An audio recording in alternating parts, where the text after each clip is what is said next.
오늘 설교의 제목은 참된 경배자입니다. 인생에 가치 있는 일이 무엇이 있을까요? 라는 질문은 누구에게나 필요한 질문이 아니겠습니까?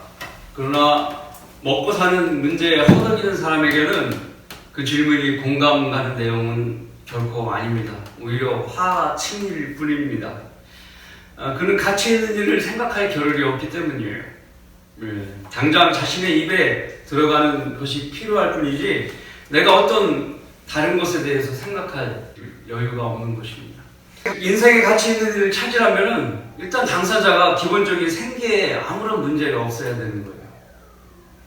그것이 필요 조건입니다. 세상의 모든 사람들에게 인생의 가치 있는 일은 그래도 자신을 위해서 무언가를 성취하는 것이 첫째일 것입니다. 가령 높은 자리에 승진하거나 유명한 사업가가 되거나 정치인, 법조인, 의사, 고위 공직자 등이 되어서 자신의 지위가 높아지고 이로 인해서 자신과 가족의 생계와 행복이 이루어지면 그런 것에 대해서 가치를 두는 것입니다. 그렇게 되어야 비로소 다른 사람에게나 사회에 공헌하고자 하는 생각을 가지게 되는 것입니다. 그런데 특별한 사람들이 있어요. 그런 사람은 자기가 성취를 하지 않아도 인생에 가치 있는 일을 찾는 사람들이에요. 인간과 사이에 봉사해가면서 봉사정신이 수천한 사람들이 있습니다.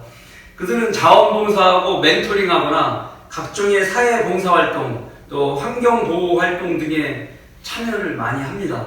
이런 선행들은 자신이 인간 사회 속에서 살면서 다른 사람을 위해서 무엇을 하고 있다라는 그런 만족감을 갖기 위해서 하는 사람들이 있어요.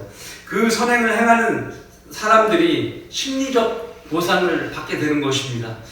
어떤 이는 정말 신앙심이 깊어갖고 그 일이 또 하나님의 뜻이라고 오해한 나머지 일을 하는 경우도 있어요. 그래서 그 자신이 행동한 그 선한 일로 인해서 하늘나라에 올라갈 것이다 라고 생각하는 사람이 있거나 혹은 하늘나라에서 무엇을 받을 것이라고 이렇게 오해하는 것입니다. 사실은 그런 게 절대 아니죠. 이 세상에 있는 것들은 순수한 것이 아무것도 없어요. 선행 그 자체가 자기가 순수한 마음으로 하는 것이 없는 거예요. 그래서 선한 것은 오직 하나님께만 있는 것입니다. 네팔에 산 사람들이 있어요. 그 산에서 사는 사람들. 자신이 키운 양을 사고 팔 때 양의 몸집에 따라서 이 양의 가격이 정해지는 것이 아니라는 거예요. 이 사람들은 양의 성격에 따라서 양의 가격을 매긴다고 합니다. 그래서 이 자기가 내놓은 양을 가지고 그 산 비탈에다가 올려놓고 살 사람과 팔 사람이 그 양을 지켜본다는 거예요. 그래서 양이 산 위로 올라가거나 산 아래로 내려가는 거에 따라서 그 가격을 매긴다고 합니다. 보통 산 위로 올라가게 되면은 일단은 그 양은 먹을 것은 부족하지만 생존이 보장이 된다는 거예요. 그러나 산 밑으로 내려가다 보면 바로 협곡 같은 계곡이 나오고 양을 잃어버리거나 아니면 죽음의 처지에 놓이게 된다는 것입니다. 그래서 산 비탈로 올라가는 양은 살이 조금 말랐어도 금을 더 받게 된다는 거예요. 오히려 산 밑으로 내려가는 양은 어떻게 될지 모르니까 살이 쪄도 금이 내려간다는 것입니다. 미래의 위험성을 따라서 가격을 매기는 것이죠. 한마디로 위를 보고 사는 양은 가격이 높게 되는 거예요. 또 아래를 보고 사는 양은 그 값이 떨어지는 것입니다. 사람도 마찬가지죠. 사람의 가치도 역시 땅에 있는 것에만 가치를 두고 산다면 그 값은 형편없는 가치로 추락하게 되는 것입니다. 예수 그리스도께서는 말씀하시길 너희 자신을 위하여 땅에다 보물을 쌓아두지 말라. 거기는 좀과 녹이 해치며 또 거기는 도둑들이 뚫고 들어와서 도둑질하느니라. 오히려 너희 자신을 위하여 하늘에다 보물을 쌓아두라. 거기는 좀이나 녹이 해치지도 않으며 또 거기는 도둑이 뚫고 들어오지 못하고 도둑질도 못하느니라. 너희 보물이 있는 곳에 너희 마음도 있느니라. 여러분의 마음은 어디에 있습니까? 하늘에 있습니까? 땅에 있습니까? 여러분의 마음이 있는 곳에 여러분의 생각들의 보물이 있는 것입니다. 보물이 양처럼 여러분의 가치를 매기는 것입니다. 마귀라는 도둑이 어떤 이가 쌓아놓은 모든 것을 그 생명이 끝나는 날 싹 가져가 버리고 그는 지옥의 불 속에 떨어지는 것이죠. 가치가 전혀 없는 쓰레기 취급을 받는 것입니다. 그러나 보물을 하늘에 쌓은 사람은 마귀가 없는 셋째 하늘에 그 보물이 차곡차곡 쌓이게 되는 것입니다.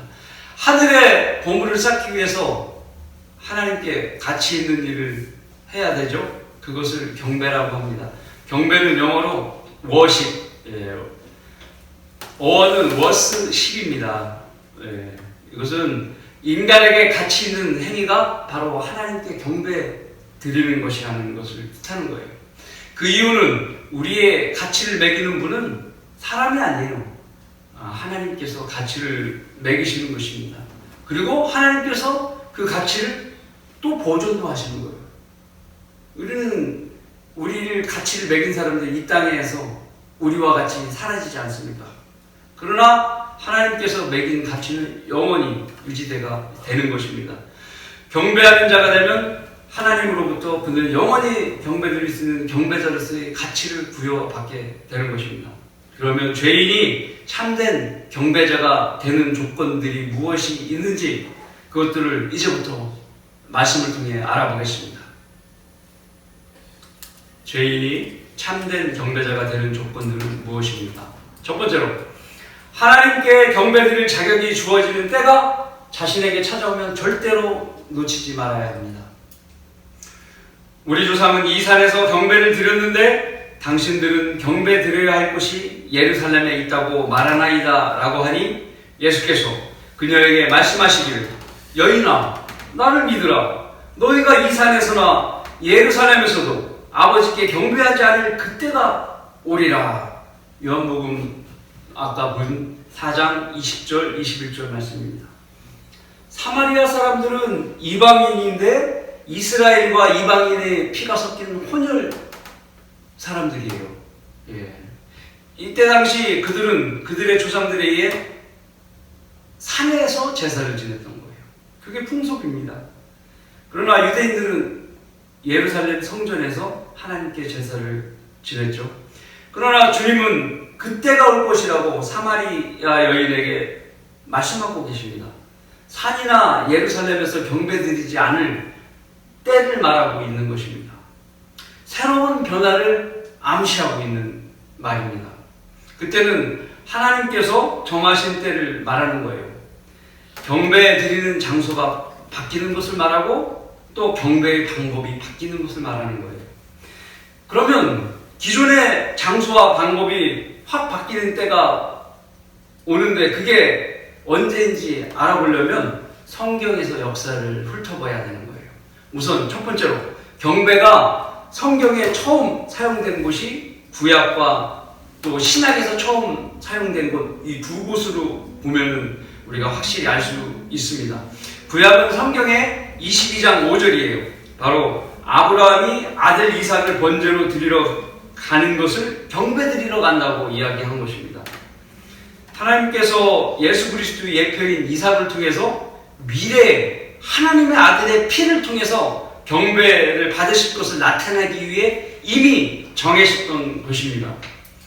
또 다른 한 곳은 신약에 처음 언급한 마태복음 2장 2절입니다. 유대인의 왕으로 태어나신 예수 그리스도를 경배드리러 누가 왔습니까? 동방의 현자들이 찾아왔고 아기 예수께 그들이 경배를 드렸습니다. 그들이 그 집에 들어가서 그 어린아이가 모친 마리와 함께 있는 것을 보고 엎드려 그에게 경배하고 보물함을 열어 황금과 유황과 모략을 예물로 드리니 자 마태복음 2장 11절 말씀입니다. 이렇게 경배를 동방의 현자들이 아기 예수님께 경배를 했던 것입니다.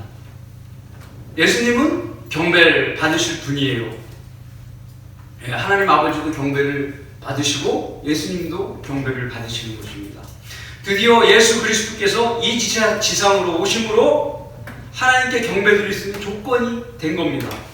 이대로 유대인의 왕으로 주님을 받아들였으면 성전에서 주님이 앉아서 경배를 그냥 쭉 받으시면 됩니다.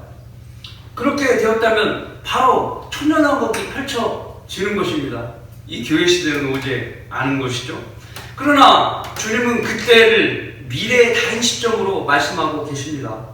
왜냐하면 유대인들이 민족적으로 주님을 왕으로 받아들이는 것을 거절할 것을 주님은 이미 알고 계셨기 때문입니다. 예수께서 대답하여 말씀하시길 이 성전을 헐라 그러면 내가 3일 만에 이것을 다시 일으키리라고 하시니라. 요한복음 2장 19절의 말씀입니다. 바로 그때는 십자가에서 죽으시고 3일 만에 다시 일어나셔서 자신의 몸이 성전이 되는 때입니다. 구약의 성막제사는 온전한 것이 오기 전까지 땅에서의 모형으로 주어진 것이라고 성경은 말씀합니다.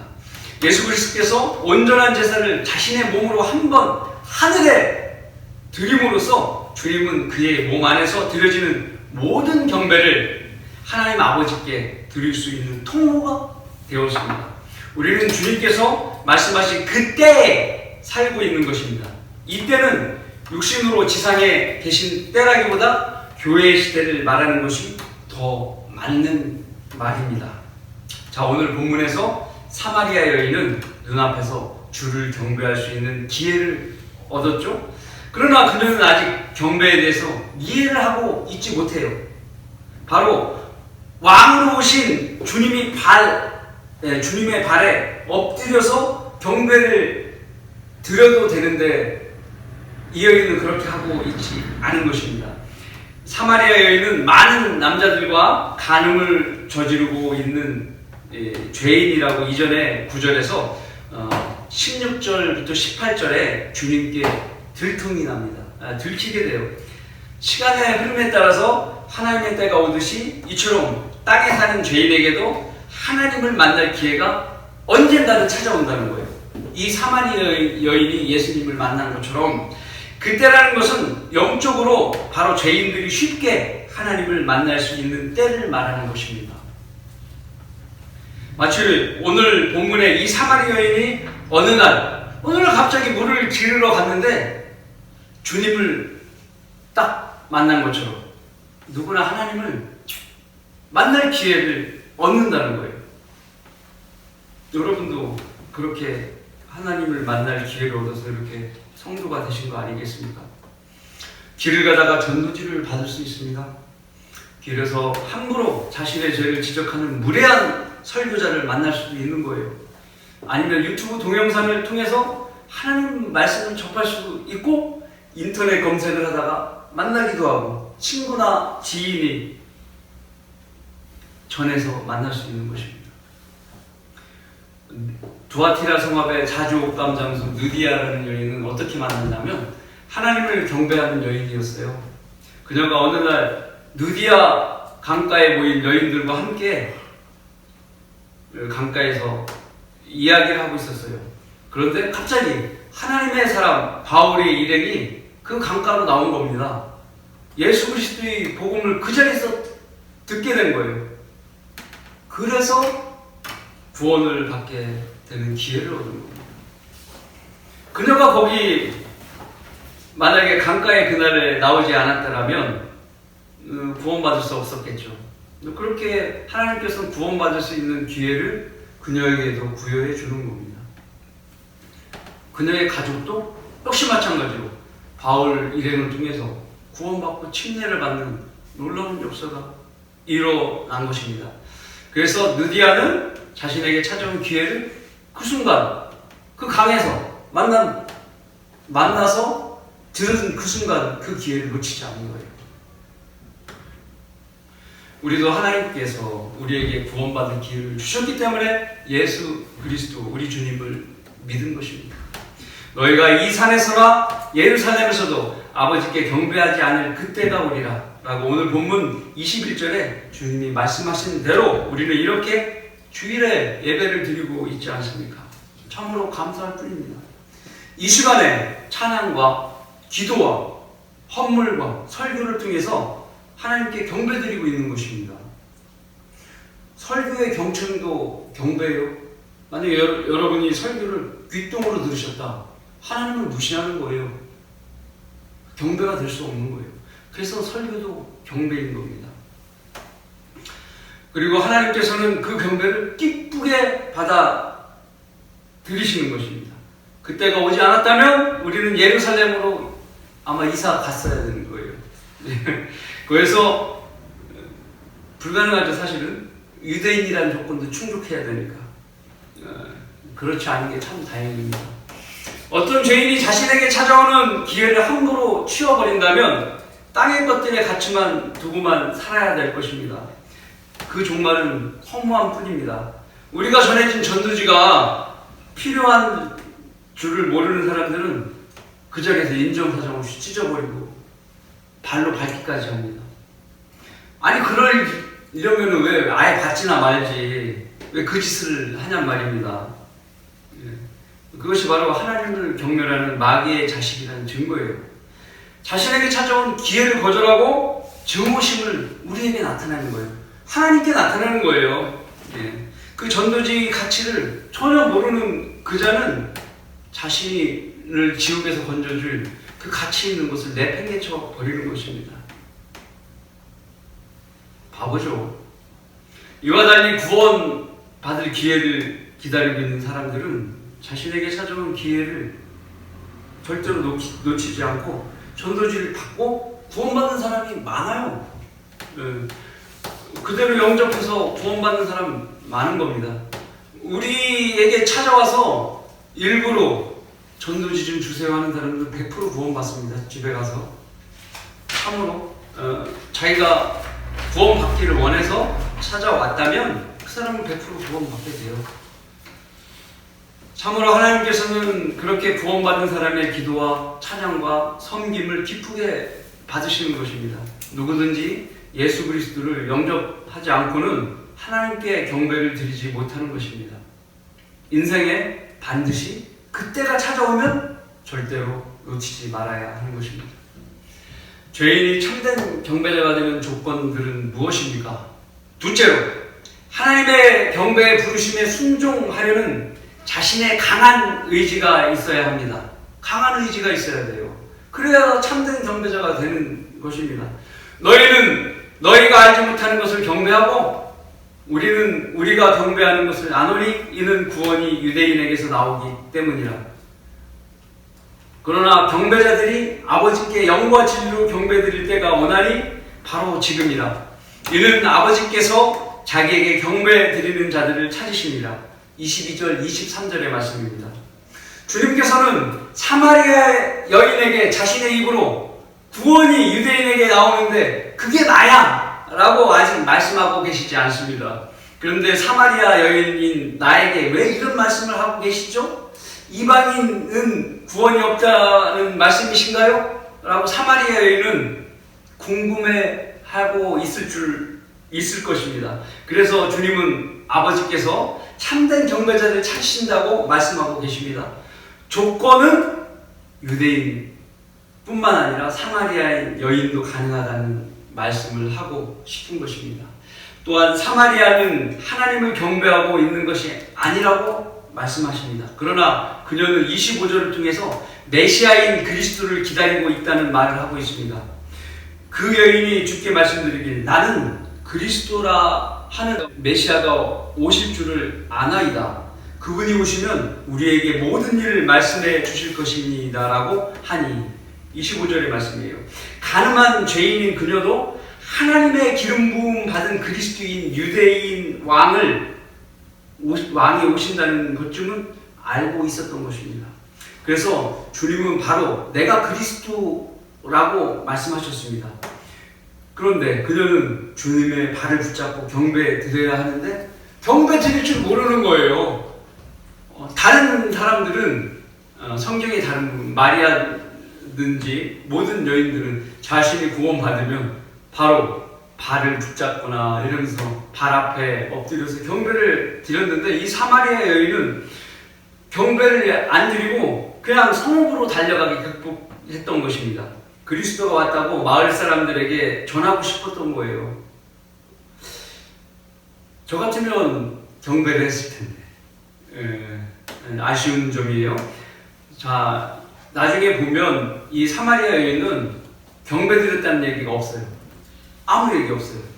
나중에 확인할 수 있습니다. 사마리아 여인은 자신 앞에 계신 그리스도를 완전히 믿어서 구원을 받았어요. 물론 우리처럼 거듭난 구원은 아니었어요. 그 왕을, 예수님을 눈으로 보고 믿었기 때문에 구원받은 것이지, 우리처럼 거듭나서 구원받은 것은 아닙니다. 구원받은 사람들은 모두 동일한 모습을 보이는데 바로 복음을 전하고 싶은 마음이 있는 거예요. 우리도 구원받고 난 다음에 복음을 전하고 싶지 않았겠습니까? 이 사마리아 여인은 경배보다 복음을 전하고 싶은 마음이 굴뚝 같은 거예요. 그래서 달려간 겁니다. 그 감정을 억누를 수 없는 상태였던 것입니다. 하지만 경배의 중요성을 모르고 있는 것입니다. 왜냐하면 하나님께서 참된 경배자를 찾으신다는 말을 믿지 않았던 것입니다. 구원만 받으면 땡이라고 생각하는 사람이 늘 있어요. 그러나 하나님께서는 경배자를 찾으시는 것처럼 구원받은 성도는 아버지를 찾아서 반드시 경배드려야 하는 것입니다. 경배는 무척 중요한 것입니다. 왜냐하면 우리가 영원히 살면서 새 예루살렘에서 하는 일이 무엇입니까? 땅을 일구는 것이겠어요? 세상에서처럼 먹고 사는 거에서 신경 쓰기 위해서 일하는 것이겠어요? 아닙니다. 그러면 무엇을 하는 거예요? 찬양, 찬송, 성김의 경배 등을 주님께 드리는 거예요. 영원토록. 그게 우리의 할 일인 것입니다. 영원히 경배 드리는 것이 우리의 매우 중요한 일들인 것입니다. 자, 우리가 복음을 전하면 복음을 받은 사람은 그 사람은 구원받는 것에 우리가 전함에 있어서 가치는 상당히 높아요. 그럼 우리는 뭐냐고요? 우리는 하나님께 경배 드리는 걸 소홀히 한다면 우리가 쌓는 가치는 없는 거예요. 그렇죠? 경배가 이렇게 중요한 거예요. 영원히 경배드리는 것이 매우 중요한 것입니다. 구원받은 사람은 참된 경배자로 부름받은 것임을 절대 잊지 말아야 되는 거예요. 이러한 경배를 방해하는 것이 누구예요? 마귀입니다. 그래서 마귀가 들어서 교회를 배교하러 나간 사람들이 못하는 게 뭐예요? 경배를 못하는 거예요. 참된 교회에서 경배 못하는 거예요. 이처럼 경배는 마귀가 되게 싫어하는 거예요. 이스라엘도 역시 경배자로 지음을 받았다고 성경은 기록하고 있습니다. 그게 어디냐? 이사야서 3장 21절이에요. 이 백성은 내가 나를 위해 조성하였나니 그들이 나의 찬양을 나타내 보이리라. 네. 이 민족에게, 유대인 민족에게 첫 번째로 준 계명은 바로 경배의 중요성이었습니다. 너는 내 앞에 다른 어떤 신도 있게 하지 말지니라. 출애굽기 20장 3절이에요. 10계명의 말씀입니다. 그리고 예수 그리스도께서 마가복음 12장 29절 30절에 예수께서 대답하시기를 오 이스라엘아 들으라. 모든 계명들 중에 첫째는 이것이라. 주 우리 하나님은 한 분 주시니 너는 내 마음을 다하고 혼을 다하고 생각을 다하고 힘을 다하여 주 너의 하나님을 사랑하라. 이것이 첫째 계명이니라. 예, 라고 말씀하셨습니다. 성도는 구원을 받으면 알지 못하는 신들에게 경배했던 것에서 떠나야 합니다. 잘못된 가짜 교회에 다녔다면 거기에서 떠나야 하는 것입니다. 경배가 물질의 필요와 축복과 치유 등을 자신의 마음에 가득 채우는 도구가 됐던 곳에 현재도 다니고 있다면 그곳을 빨리 떠나야 하는 것입니다. 경배란 오직 하나님만을 자신의 마음에 가득 채우는 것입니다. 모두가 창세기 35장 1절부터 5절을 보시겠습니다. 창세기 35장입니다.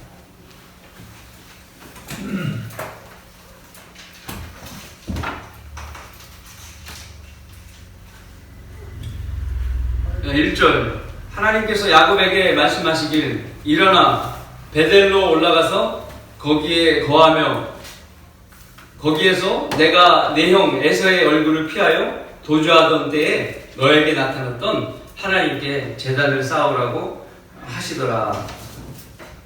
자, 여기 지금 현재 있는 곳이 세켐이에요. 야곱이 현재 있는 곳이 세켐 땅인데 세켐 땅에서 베델까지 하나님께서 가라는 거예요. 그 거리는 48km 정도 됩니다. 형 에서로부터 예전에 죽임을 당할 뻔했죠. 왜냐하면 거짓말해서 형의 복을 빼앗았기 때문에 형이 죽이려고 했을 때 이제 길을 떠납니다. 시리아로 떠나는데 그 중간에 베델에 머무는데 베델에서 하나님을 만나게 되는 거죠. 그래서 그 상황에서 건져주시던 하나님을 생각하고 베델에 제단을 쌓으라고 하나님께서 명령하신 거예요. 경배를 명령하신 것이죠. 제단을 쌓으라는 건 경배하라는 것이거든요.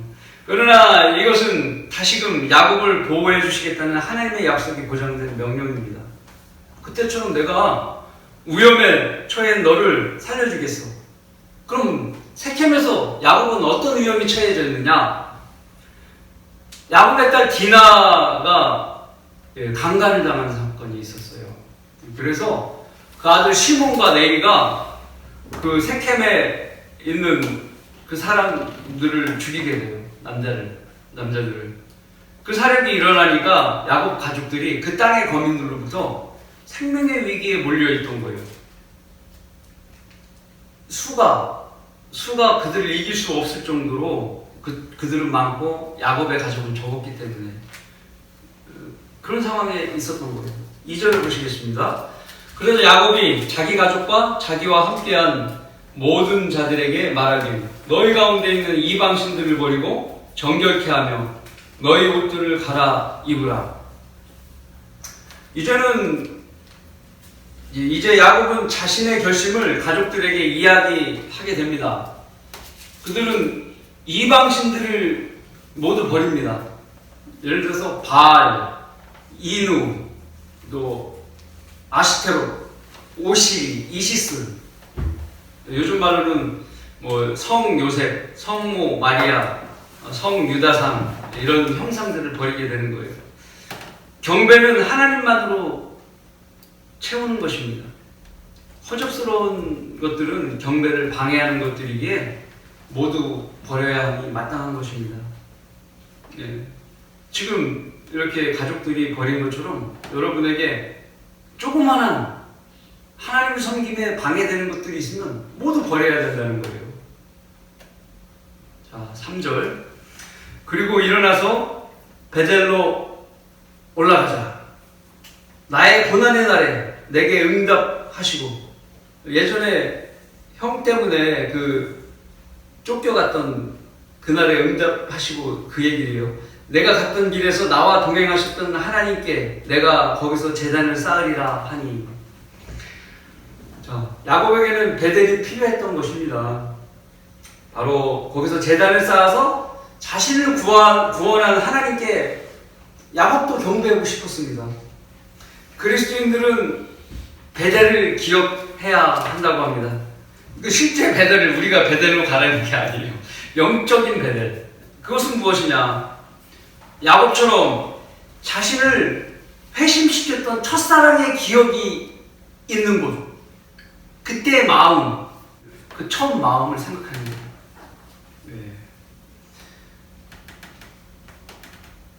그들이 4절입니다. 그들이 자기들의 손에 있는 모든 이방신들과 그들의 귀에 있는 모든 귀고리들을 야곱에게 주었고 야곱이 그들을 세켐 근처에 있는 상수리 나무에다 감추었더라. 그들은 이방신들과 귀고리에도 아마 형상이 새겨져 있었을 거예요. 떠나기 전에 세켐 땅에다 상수리 나무 아래에 묻었습니다. 5절. 그리고 그들이 길을 갈 때 하나님의 공포가 야곱의 가족들이 이렇게 갈 때 하나님의 공포가 그들 주위에 있는 성읍들 위에 임함으로 야곱을 죽이려고 했던 그 성읍들 위에 임했다는 공포가. 그래서 어떻게 됐느냐? 그들이 야곱의 아들들을 뒤쫓지 못하더라. 무서워서 작은 수지만 뒤쫓지를 못했다는 거예요. 네, 하나님의 보호함을 받았다는 거죠.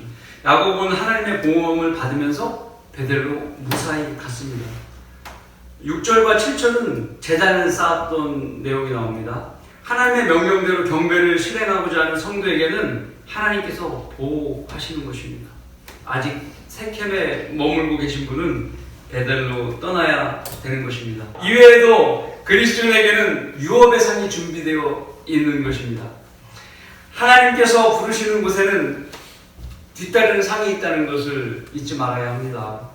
이스라엘 백성에게도 자신들이 소유할 땅을 유업으로 반드시 받듯이 구원받은 성도들도 유업의 상을 받을 기회가 주어지는데 그것이 그리스도의 심판석입니다. 거기에서 상을 받는 거예요. 사도 바울은 그 상을 받기 위해 뭐라고 얘기했습니까? 열심히 달리라고 얘기했습니다. 갓 구원받은 사람들은 하나님께서 세우신 교회에서 열심히 경배를 드려야 되겠죠. 또한 경배하지 않는 자는 이런 기도를 못해요. 할 수가 없어. 어떤 기도냐? 오 주여, 내 기도를 들으시고 내 간구에 귀를 기울이소서. 주의 신실하심과 주의 의로 내게 응답하소서. 응답할 것이 있는데 기도 안 하고 어떻게 얻겠습니까? 하나님께 경배하지도 않는 자가 기도 응답을 바라는 것은 참으로 어리석은 일입니다. 구원받은 성도는 강한 의지를 가지고 경배의 기회가 있다면 스스로 찾아서 주님께 나아가서 경배를 해야 되는, 그냥 시시껄렁하게 그냥 구원받은 상태로 머물러 있으면 안 됩니다. 하루바삐 달려가야죠. 죄인이 참된 경배자가 되는 조건들은 무엇입니까? 셋째, 아무 교회가 아니라 예수 그리스도의 참된 교회에서 경배해야 합니다. 그래야 참된 경배자로 인정받는 거예요. 24절입니다. 하나님은 한 영이시니 그분께 경배드리는 자들은 영과 진리로 경배드려야만 하리라고 하시니라. 예수 그리스도께서는 사마리아 여인에게 경배의 조건을 정확하게 지적하고 계셔요. 오히려 배교한 라우디케인의 교회에게 이 말씀을 하는 것이 더 맞습니다. 왜 너희들은 하는 대로 하지 않고 건물에 돈을 쌓아서 자랑질하고 있으며 양이나 이나 개나 돼지나 함께 모아서 매주 만남만 늘어놓고 있는 거야. 내가 싫어하는 악기들로 왜 나를 조롱하고 있으며 내가 쓰지도 않고 보존하지도 않은 위조 성경을 가지고 헛소리만 짓거려대고 있는 것이니 내가 너희에게 다소 많이 책망할 게 있다라고 분노하고 계시는 것입니다. 네가 말하기를 난 부자며 부유하고 아무것도 부족한 것이 없다고 하지만 너는 비참하고 가련하며 가난하고 눈멀고 헐벗은 것을 알지 못하는도다. 계시록 3장 17절 말씀입니다. 아무 교회에 예배드리는 사람들, 이런 얘기를 듣는 겁니다. 이 땅의 대부분의 교회들은 모두가 휴거되지 않고 남을 것입니다. 왜냐하면 그들은 하나님의 영이 없는 자들이 대부분이기 때문입니다. 하나님의 영이 있다면 좋은 열매를 맺어야 되는데 나쁜 열매만 맺고 있기 때문입니다. 좋은 열매를 맺지 못하는 나무마다 찍혀 불 속에 던져지리라고 마태복음 7장 19절은 말씀하고 계십니다. 구원받지 못한 사람은 성령이 없는 자들입니다. 그들에게 어떠한 선한 열매를 기도할 수 없는 것이 현실이기 때문에 거짓 방언하고 신유 집회를 내세우고 그렇게 하는 것입니다. 나쁜 열매만 이렇게 맺는 거예요. 말끝마다 성령 외치는 자들입니다. 그러나 성령께서 경배를 받는 것이 아니에요. 아버지 하나님과 예수 그리스도는 경배를 받지만 성령께서는 경배의 대상이 아닌 것입니다. 오히려 예수 그리스도를 높이시는 일을 하기 위해서 이 땅에 오신 것입니다. 그러나 진리의 영이신 그분이 오시면 너희를 모든 진리로 인도하시리라. 그분은 자신에 관하여 말씀하지 아니하시며 무엇이나 들은 것을 말씀할 것이요 또 너희에게 다가올 일들을 알려주시리라. 그분이 나를 영화롭게 하시리니 예수님을 영화롭게 하시려고 오신 거예요. 이는 그분이 내 것을 받아서 너희에게 알려주실 것이니라. 요한복음 6장 13절 14절의 말씀입니다. 그래서 구원받지 못한 사람들은 성경의 진리를 알아들 수가 없습니다. 우리 그 14절에 그분이 예수 그리스도를 영화롭게 하신다는 부분과 13절에 자신에 관하여 말씀하지 않는다는 그 사실, 이 사실과 다르게 은사주의자는 성령하며 성령을 높여요. 오히려 예수 그리스도는 찾지 않아요. 성경의 말씀과 다르게 행동하는 이상한 열매를 맺는 거예요. 그래서 반말도 해요. 님자도 안 붙이고. 그런 열매를 갖고 있는 사람들입니다. 이렇게 거듭나지 못한 자들이 드리는 예배라는 것은 하나님께서 관심이 없는 거예요. 절대로 받지 않으시는 것입니다. 진노가 그 자들 위에 머물러 있는데 어찌 경배가 또 이루어지겠습니까? 또한 진리란 요한복음 17장 17절의 말씀에 따라서 아버지의 말씀인 성령을 뜻하는 것입니다. 진리의 말씀인 성령을 가지고 경배드리지 않고 오류투성이인 변개된 성령을 가지고 경배하는 것은 하나님께서 거부하시고 결코 그 경배를 받아들이지 않는 거예요. 오늘 말씀 24절대로 하나님께서 원하시는 것이 아닌 것입니다. 그들의 성경은 여러분 매번 듣지만 신약에서 2200군데가 삭제됐어요. 신구약이 36,000군데가 변개됐어요. 이것은 하나님을 조롱하는 작품인 거예요. 성경이 아닌 것입니다. 깨달아야 돼요. 그렇게 거듭나지 못한 교인들과 가짜 성경으로 교인들이 가짜 성경으로 백날 첫날 예배를 드린다면 그 주일 예배가 한낱 반상에 지나지 않는 것입니다. 그것은 하나님의 진노를 쌓을 뿐이지 구원받는 자가 거기에 휩쓸려서 있다면 하늘의 어떤 상급도 쌓을 수 없는 것입니다. 사람들은 네가 선택해서 교회를 다니라고 말합니다. 그건 잘못된 거예요. 우리가 구원받았다면 아무 교회나 다녀서는 안 되는 것입니다. 구원받은 사람은 하나님의 종이기 때문에 그래요. 종은 하나님께서 쓰라는 바른 성경, 한글 킹제임스 성경을 써야 하며 또 하나님께서 지정한 교회에 다녀야 하는 것입니다. 종에게는 선택권이 없는 거예요. 종이 선택권이 있는 거 보셨습니까? 또한 너희 몸은 너희가 하나님으로부터 받은 바 너희 안에 계신 성령의 전인 것을 알지 못하느냐? 너희는 너희 자신의 것이 아니니라. 너희는 값을 치르고 산 것이니 그러므로 하나님의 것인 너희 몸과 너희 영으로 하나님께 영광을 돌리라. 고린도전서 6장 19절 20절 말씀입니다. 여러분이 구원받은 순간 여러분은 주님의 피로 하나님께 팔린 거예요. 여러분의 선호에 따라서 좋고 나쁨에 따라서 선택할 권한이 한 개도 없어요.